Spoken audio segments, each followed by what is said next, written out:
Rangpur Riders group পর্ব শেষ করেছে ফর্মের তুঙ্গে। টানা ৮ ম্যাচ জিতে সবার আগে প্লে অফ নিশ্চিত করা রংপুর এবার ছিটকে গেল টুর্নামেন্ট থেকে।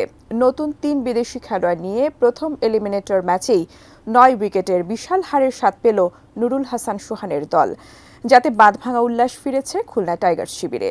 এ নিয়ে বিস্তারিত ডেস্ক রিপোর্টে।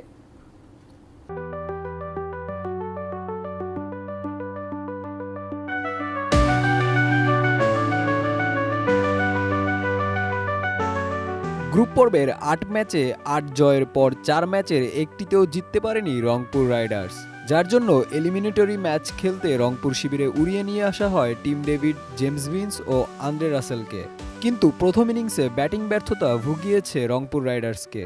মাত্র ৮৫ রানে গুটিয়ে যায় রংপুর, আর এই লক্ষ্যে খেলতে নেমে খুলনা টাইগার্স ১০ ওভারে জিতে যায় ১ উইকেট খরচ করে।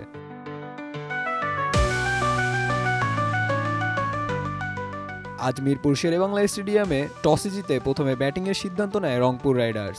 কিন্তু রংপুর রাইডার্স অল্প পুঁজিতে গুটিয়ে যায় মেহেদী হাসান মিরাজ ও নাসুম আহমেদের আগুনঝরা বোলিংয়ে।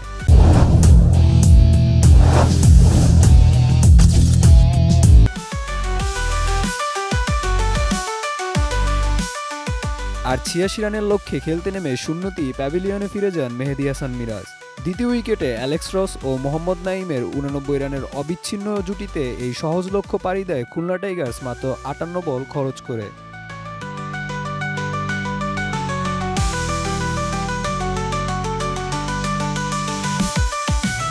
খেলার শুরুতেই পাওয়ার প্লেতে ৫ উইকেট হারায় রংপুর রাইডার্স।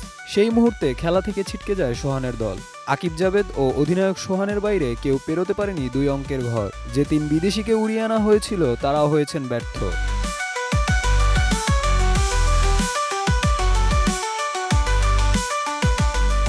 যেখানে ওপেনিংয়ে নেমে জেমস ভিন্স ৭ বলে করেন ১ রান। এরপর মিডল অর্ডারে ব্যাটিংয়ে নেমে টিম ডেভিড খেলেছেন ৯ বলে ৭ রানের ইনিংস। আন্দ্রে রাসেলও হয়েছেন ব্যর্থ, তার সংগ্রহ ৯ বলে ৪ run.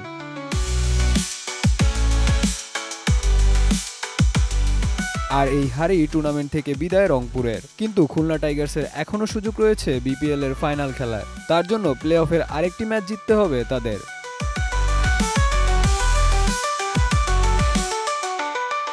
Desk report, ATN news.